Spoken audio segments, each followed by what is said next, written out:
Welcome to Get Paid for Your Pad, the definitive show on Airbnb hosting, featuring the best advice on how to maximize profits from your Airbnb listing, as well as real-life experiences from Airbnb hosts all over the world.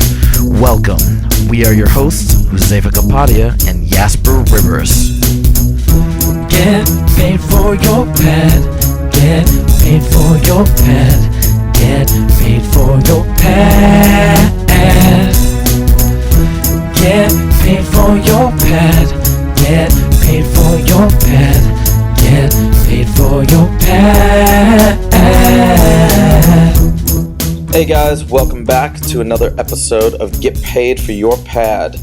Today we have a very, very special guest. His name is Taylor White, and he's the host of the #1 Overseas Property Insider podcast.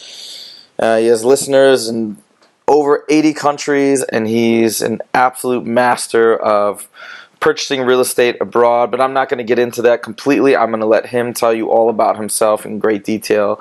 So without further ado, Taylor, welcome to the show. Gentlemen, I'm excited to be here, and I want to say before we start, congratulations on an awesome podcast and out of the gates being ranked in the top 5 in business investing. Very, very awesome. Thank you so much. We really appreciate that. It's been a lot of fun, and we've met a lot of really cool people, so we're thrilled. And we're really excited to have you on. So, Taylor, why don't you give us your background? Tell us who is Taylor White? Absolutely. I was born and raised in San Diego, California, which is Southern California for those that don't know it. Fantastic childhood, always sunny, always having a great time. I got involved in real estate around the age of 22 or so. Before that, I tried some other jobs. I was a partner in a pizza place. I worked for a car rental agency. And I said, this isn't the path that I want to take. I want to make some more money. I want to travel. So I got involved in real estate around the age of 22 or so. Unfortunately, right after September 11th, that's when the mortgage interest rates in the United States dropped down to bare minimums.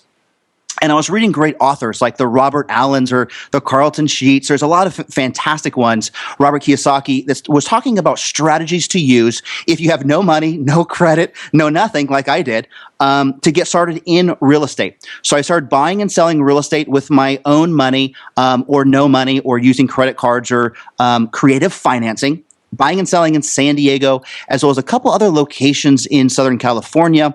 During this time, I started to travel a little bit more. And gentlemen, some of the favorite spots, of course, like Thailand and Philippines and Argentina and Panama and Peru, a lot of great places. And I said, how can I combine buying and selling as well as travel? I want to make this happen, and how do I do that? And for me, conferences that dealt specifically with real estate. One came to San Diego, actually, and that was my first purchase. I definitely wouldn't recommend this, but sight unseen, I bought my first apartment in Buenos Aires, Argentina, for something around $75,000.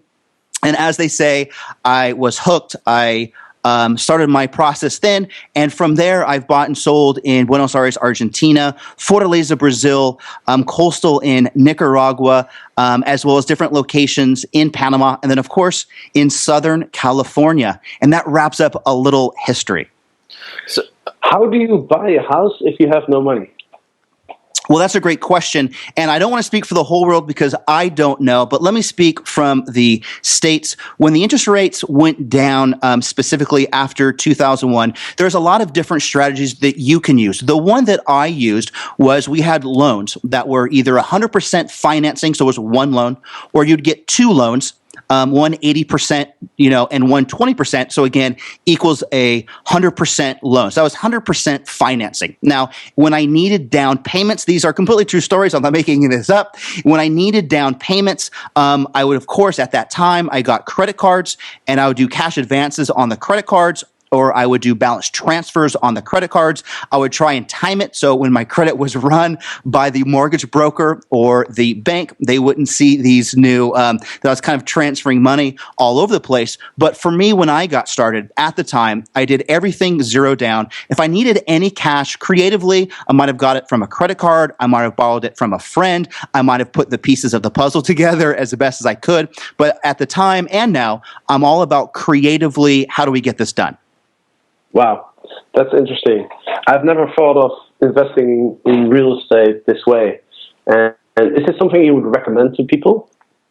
Well, I think that what one strategy for one person doesn't necessarily transfer over to someone else. So at the time, it worked well for me in the U.S. When we look at financing, gentlemen, if you don't mind me saying, specifically when we're talking about places like the States, I know several countries in Europe, Canada, Australia, New Zealand, where you can actually get loans. There's a few methods that you can do. So one would be at-home financing. Now, if you already own a property and you're looking to take that money and go overseas to use some great strategies to get rental income using Airbnb, you might do things like a cash-out refi or a second mortgage or a home equity line of credit. You might do things like a credit card cash advance. You might, at one point, I had a paid-off car. I got a little loan on that car to use that to buy overseas. Now, let me be specific. Am I saying everyone should do this? No, I'm not. These are just some things that I've used. Some other strategies would be like a self-directed 401k, where it's literally a checkbook IRA that you could use on cash to buy overseas. If you have a stock brokerage account, right, you could use some of that money to buy overseas. Now, if we're looking at overseas financing options, and for me, I'm speaking about Latin America because that's where I have experience in a few countries, and I'm not a big fan of speaking in theory. I like to speak about things that I've done. So in places like Central America, there's banks. One that comes to mind is called Key Bank. It's based in Belize, but you can get mortgage loans on a few countries in Central America, like Belize, Nicaragua, Costa Rica, as well as Panama. Some countries, like a Panama, I know I've done it several times, you can get a mortgage loan as an expat. Of course, in some developments that you might buy, the developer might offer some kind of developer financing in stage payments. And of course, with more expats now, specifically in Latin America, coming from places like the States and Canada, they understand seller financing a little bit more. It's not prevalent in a lot of markets, but places like Medellin, Colombia, or Panama City, Panama, or Lima, Peru, you could go to that market and work with sellers who might do some kind of seller financing. So there's a few strategies that you can use to get financing in place if you just don't have the money, which few of us do, right? Just to lump down cash for a place to buy. Right. That makes total sense. And, I didn't know there were so many different ways of financing a property.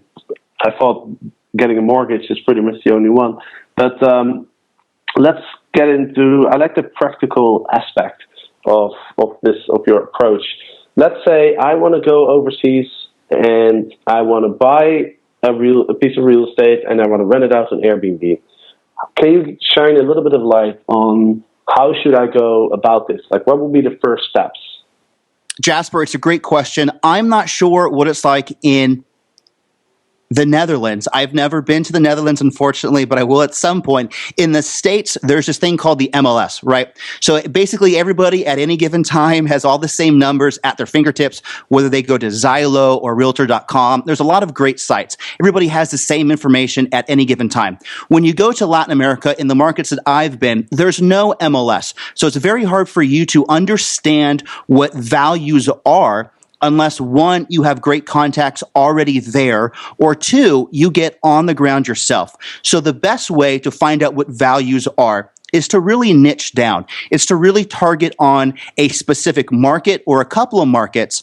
And then once you get to those markets, let's say we're looking at a 2-bedroom, 2-bathroom, or a 3-bedroom, 2-bathroom, because we specifically want to rent it out on Airbnb, whether we want to do the whole apartment or each room. So let's talk about how do you find deals. Well, number one, you'd want to know, based on your strategy and your numbers, what is your apartment going to rent out for? It's either going to rent out, the whole thing or room by room, or you might combine the both. And you want to know, based off of real numbers, what your occupancy rate is going to be, and then back out costs. And then you want to know what your monthly cash flow is potentially, right? So if it's $1,000, if it's $2,000, if it's $3,000 a month, then you know kind of what the cash flow is going to be, right? And then for basic real estate numbers, then that would transfer over to a purchase price. So if we're looking to rent it out on an awesome site like Airbnb, you first want to know, what am I going to rent it out for? What's the cash flow? What's the money per month or per year? And then you can look over to rental or to purchase prices and say, okay, great.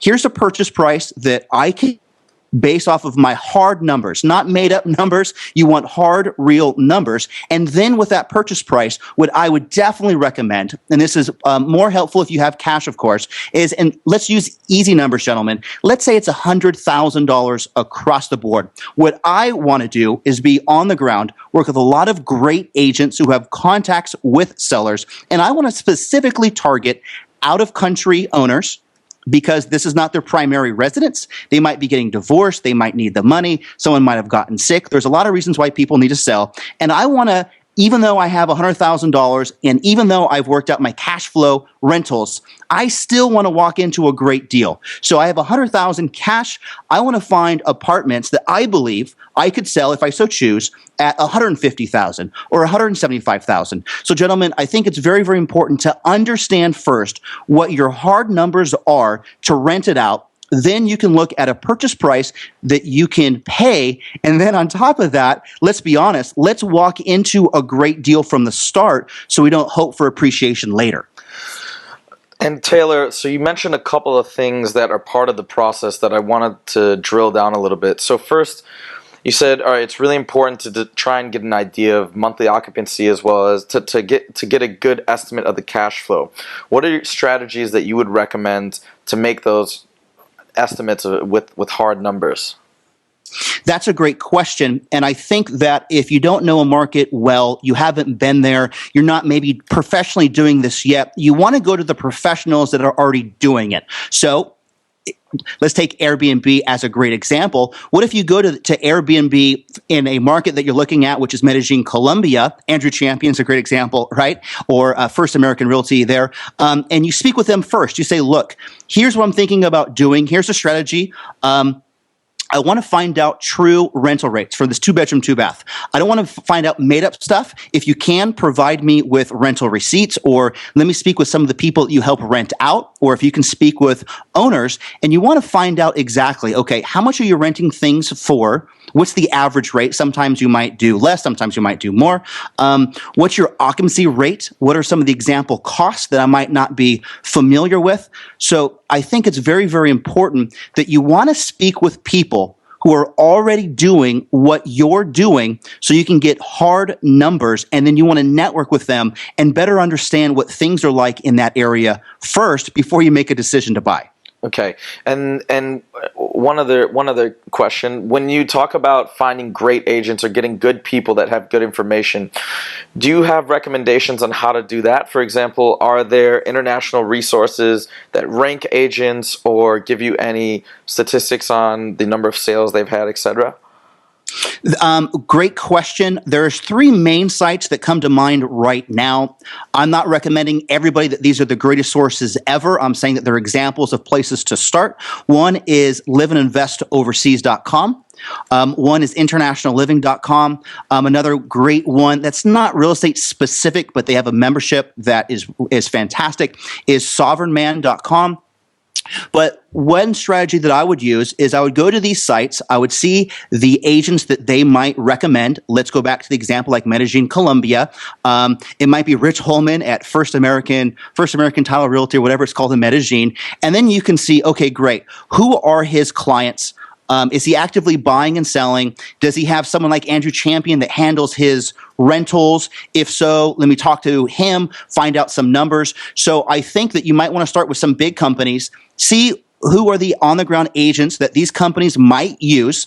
You can go speak with these agents. Or, of course, if you're on the ground in an area, I'm a big believer, and I know this isn't sexy, I know that this doesn't sell a lot of books, but on-the-ground investor, about on the ground, calling on signs, looking in the newspaper, going to the cyber cafe, networking with people, and seeing who's advertising and who's selling, then go to their office. You can send an email, you can call them, go to their office, shake their hand, look at them in the eyes, and ask them the important questions. Things like, do you personally actively buy and sell real estate? If I'm working with an agent, I want to work with an agent that's doing what I want to do. right? There's a lot of real estate agents. They could be fantastic. And I always get myself in trouble when I speak about agents. They always get mad at me. But there's a lot of agents that aren't good, just like there's a lot of people in all businesses that aren't good. There's a lot of real estate agents that have never personally bought and sold their own property. There's a lot of agents that have never rented one out, et cetera, et cetera. So you really want to focus on people that are doing exactly what you're doing, and don't be scared. Knock on some doors, make some noise, and make contacts. Okay.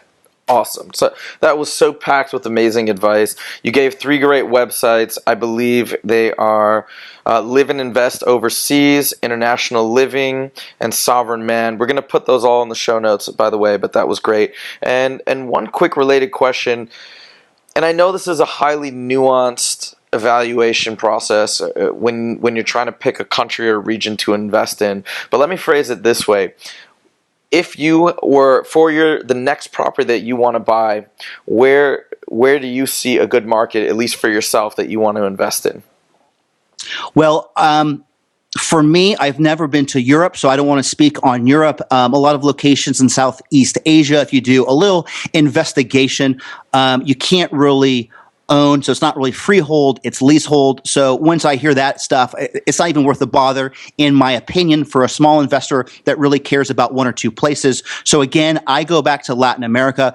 There's a lot of possible areas, but let's say that we're specifically targeting for vacation rentals. We're specifically targeting for an awesome site like Airbnb, whether we want to rent out the whole thing, whether we want to rent out each room, whether we want to do it or we have an agent. For me, it would be places like Panama City, Panama, Medellin, Colombia, Fortaleza, Brazil, Lima, Peru, and we're going to see a pattern there. The reason why is because there's a lot of tourists that come in and out of those areas. They're very close to airports. They're very popular areas. There's going to be a lot of people that understand Airbnb, that have worked with Airbnb. There's going to be a community of expats, which means that there's agents that understand this. So I really want to go to the areas, right, where I can rent out the real estate, because that's the whole point. So for me, it would be those 4 areas. And then I don't want to name every place, but of course, Buenos Aires, Argentina is another great location. Montevideo, Uruguay is another great location. Now, I know I've mentioned several locations, and then, of course, in those cities, you might look at different areas. For instance, in Lima, Peru, you might specifically target the area around Parque Kennedy, which is in the jurisdiction of Miraflores. It's absolutely beautiful. It's along the coast. Tourists go there. It'd be a good location. In Panama City, Panama, you might focus on the old colonial zone, which is Casco Viejo. So your search might begin there. In Fortaleza, Brazil, which is coastal, it's northeast Brazil, it's coastal, you might be along the, which is called the Beira-Mar, which is the ocean front. That might be your target. In Medellin, there's a lot of great areas, but you might focus on Zona Rosa, right? Around Parque Lleras, you might focus on the hill, which is El Poblado. So for me, it would be those areas that I would specifically focus on if my strategy is to buy something, to rent it out, and use a great website like Airbnb. You mentioned some really good places, Taylor, and I really like Medellin in Colombia, and you mentioned Andrew Campion and Rich Holman are the experts to go to in this particular city. And Andrew was actually a guest on our show like a week ago, and his show went actually live today. But this leads me into the next question. He started using Airbnb after I met him, and I told him about my book, and he actually bought it. And at first, it wasn't really going so well, but after he implemented all the advice, he's actually getting a lot of business from Airbnb. And my next question is, how do you compare renting out on Airbnb versus the more traditional types of vacation rental business? Well, first off, I have to say that I have read your PDF, your book, your awesome book, several times. And the strategies that you guys talk about are really, really amazing. And you guys break it down for Airbnb listing like nothing I've ever seen. But this thing about Airbnb, which is so fantastic, versus some other popular ones, and we know the names, right, like HomeAway and VRBO and Vacation Rentals and FlipKey. There's a lot of great ones, but Airbnb is gaining more of the share. There's no doubt about that versus the other sites that are falling off. I've had a lot of the great people on my show as well. What's great about Airbnb, what they've really grasped onto is the sharing economy. They've made it very, very social.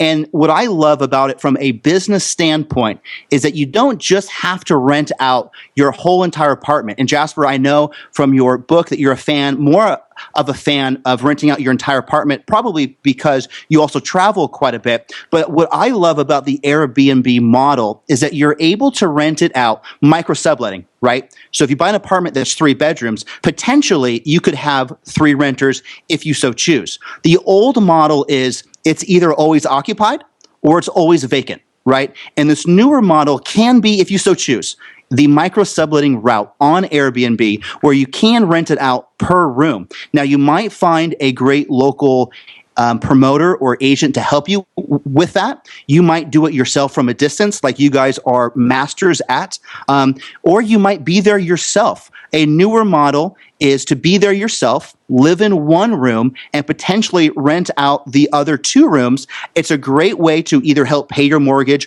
or to help get a decent return. You get to quote unquote live for free. You have great people coming in and out, and you can build up some kind of passive income that way. So I think this Airbnb model, not to get too dramatic, is doing to vacation rentals, traveling, what companies like Uber has done to not just taxi service, but transportation.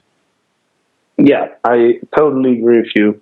And, I think it's great that Airbnb offers you the opportunity, like you said, to either rent out 1 room or 2 rooms or your whole house. I choose to rent out my whole house as you correctly mentioned that I travel a lot. Now, one question I have for you, because I'm not so familiar with the sort of the old school way of renting out vacation rentals. And the way I imagine it is that you buy a property and then you find an agent to do the marketing for you, or you build your own website, or maybe even run some Google ads and try to get attention for your place that way. Is that how it used to work? That's exactly correct. And Jasper, I hate to ask your age because maybe that's making me sound a little bit too old, but that's exactly correct. So the old school way, which is still going on now, there's a transition, would be something like you might use a property manager, right? And they, of course, would prefer to do a long-term lease because they don't want to deal with the ins and outs. So let's be honest, they don't really care if they rent out your place or not because they might only get 10% or 15% of the actual rent, so they don't really care. Another model might have been to list it on a site like Craigslist, which I know Airbnb took a lot of what they were doing to a Craigslist kind of model to start with and have, of course, expanded from there. It might be to list it on great vacation rental websites. There's a lot of them, but the 4 big ones, it seems like to me, are Flipkey, HomeAway, as well as VRBO, as well as vacation rentals. So that was the old model. Of course, there was the days, right, of newspapers and those and those kinds of models. I think those are old, they're outdated. And one thing about those is you didn't pay based on performance, which is Airbnb's model, right? You pay once you get money. They charge you a fee to advertise. And I think this is a very, very changer. So you use a site like Airbnb, which it's free to list, in freezing quotes, of course. And then once you have people staying or once money comes in, they take, all things considered, a tiny, tiny portion. The old model was, okay, you want to advertise on my site? Great. Pay a fee to put it on my site. So I think this pay based on performance is really a game changer. Yeah, I absolutely agree. Because a lot of people they're new to this type of marketplaces, and they might want to give it a try. But if you're going to charge them, then they might not. So I totally agree. I really like the way that Airbnb does have the payment model in place, where it's free to list, and then you pay. Well, as a host, you actually only pay 3%, but the guest pays between 6 and 12%. So that's not too much, I think. No, which is fantastic. I mean, I absolutely love that business model. And in my humble opinion, anybody that is interested in doing vacation rentals, of course, it doesn't listen to your podcast or get your book, but who doesn't use Airbnb is crazy because you don't pay to list, you pay based off of performance. Now, I know that there's a lot of people, there's a lot of course, because they're uberly successful, there's blowback, right? So there's a lot of people that might complain that you have to interact with people on the Airbnb system. I think that's a wrong mindset. You use it what it's used for. And of course, if they check in, that would be an easy way to, of course, share contact details or grab their email or Facebook, Twitter, Google+, Pinterest, Skype, right? There's all those opportunities. But there's a lot of people in this niche, in the vacation rental niche, that always want to focus on, oh, I'm going site free, right? I don't rely on sites. Yeah, but guess what? Then you're spending all your time building a website, paying for AdWords or Facebook campaigns. So you're paying either one way or another. I would rather get people in my place for free. Once they pay a fee, I get most of that fee, and then a little bit is kicked back to the company that's giving me money. I love that business model much better. Exactly. We were just talking about this earlier today, me and Jasper, and that's exactly right, because you do have to pay. Even if you think, hey, well, I can avoid these fees, you're going to have to pay for the maintenance and these other advertising methods, whereas instead you can just pay the fee and take advantage of this really nice infrastructure that's been built. And it's a really good attraction spot for all sorts of people from all over the world. So you just have a much wider variety of people, and it's really not such a high cost. So now you have this incredible expertise in the vacation rental business, and we talk about Airbnb and the short stay market all the time. We would love to hear your thoughts on the future of the vacation rental business in the next 5 to 10 years. Where do you see it going? Then do you see it essentially completely migrating over to these short stay rental sites like Airbnb, etc., or do you see it bouncing out and having a mix? What are your thoughts? That's a great question, and I think a lot depends on the pushback or the blowback that companies like Airbnb in the vacation rental niche are getting, companies like Uber with the taxi service are getting, how much push or pull, how good Airbnb does in infiltrating great local governments, working with getting some tax structures in place. So I think the future of companies like Airbnb is absolutely bright. I know everybody says this all the time in their own generation, but what's going on right now with Airbnb is revolutionizing what's going to happen in the vacation rental market. Depending on how the blowback is with hotels and how much push they have, right, with local governments and collecting taxes, and how companies like Airbnb work with them, because they have to work with them. They can't just say, here's our business model. I think that we're on just a start. Even though it's a multi-billion-dollar company now, it's on just the opening cusp. And I think there's going to be a lot of great companies. Airbnb is fantastic, but what's going to happen is they're going to become successful, which they already are, and there's going to be a lot of other great companies as well that will be coming up based off of their same business model.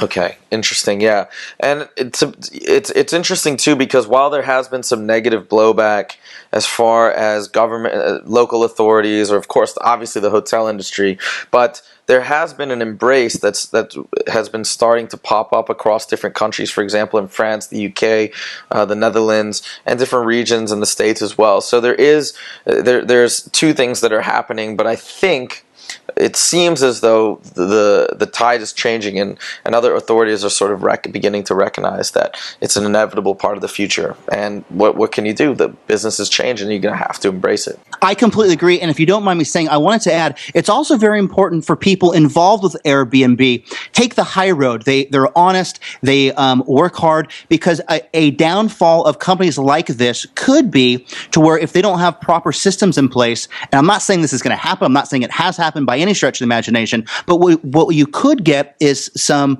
people that don't have best interest in mind with dealing with host or dealing with guests. If they infiltrate the system, and I don't think it's going to happen, but that can maybe give it a bad word. If they change their review system, if they change how payments are done, if they change a few things, like some other big companies have done, which I don't want to say, then grumblings start happening. People start getting irritated, and then they look to other sites.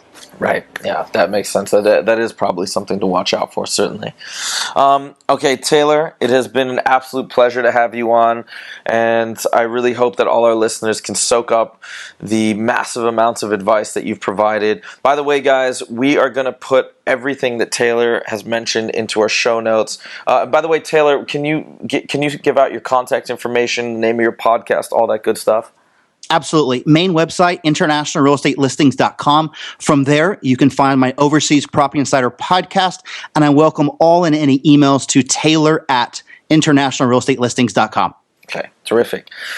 So, guys, for that information as well, in addition to all the websites that Taylor mentioned, you can check all that stuff out at our show notes, which can be found at www.getpaidforyourpad.com/podcast. Also, for more tips and information on how to run a successful Airbnb listing, you can download the first 3 chapters of our book at getpaidforyourpad.com. And finally, just to let everybody know, our book will be released on Kindle on August 26th. And again, it's the same name, Get Paid for Your Pad. And if you get on to Amazon on the 26th, you will even be able to get a copy of our book for free. All right, Taylor, thank you so much for being on the show.